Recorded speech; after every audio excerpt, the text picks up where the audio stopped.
Rajeunir, le désir de nombreux habitants de cette planète. Un appétit assouvi par la chirurgie ou autre crème en tout genre, et désormais par l'administration, les autorités sud-coréennes précisément. Depuis ce mercredi, Séoul a en effet décidé de rajeunir tous ses citoyens d'un an. Explication. Jusqu'à ce jour, un nourrisson avait automatiquement un an à sa naissance et vieillissait d'une année chaque 1er janvier, et non à la date de son anniversaire comme le veut le système international. La Corée du Sud enterre pour de bon son système traditionnel de calcul, rajeunissant instantanément plus de 50 millions de Sud-Coréens d'1 ou 2 ans. Calculer l'âge international vous fait avoir un blocage pendant une seconde. Et la réponse ne vous vient pas directement à l'esprit parce qu'il faut réfléchir si votre anniversaire est passé.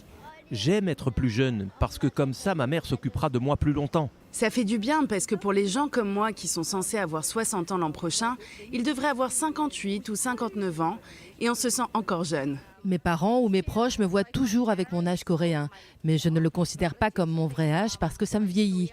Mais dans certaines situations, quand je veux paraître ou être vue plus âgée, alors j'aime utiliser mon âge coréen.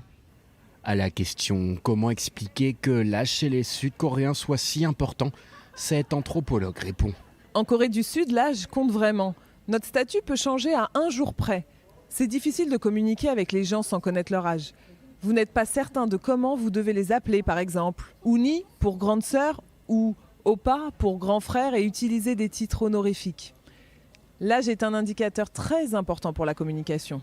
C'est propre à la culture coréenne. Si vous n'avez pas le même âge, vous ne pouvez pas être amis. C'est hilarant. Je pense que ces termes vont devenir un peu plus ambigus et vont s'estomper un peu avec le temps. Cette réforme aura cependant un impact limité. L'âge figurant sur un passeport, l'âge auquel vous pouvez être pénalement poursuivi en tant que mineur, les prestations de retraite ou encore les services de santé utilisent tous déjà la date réelle de naissance.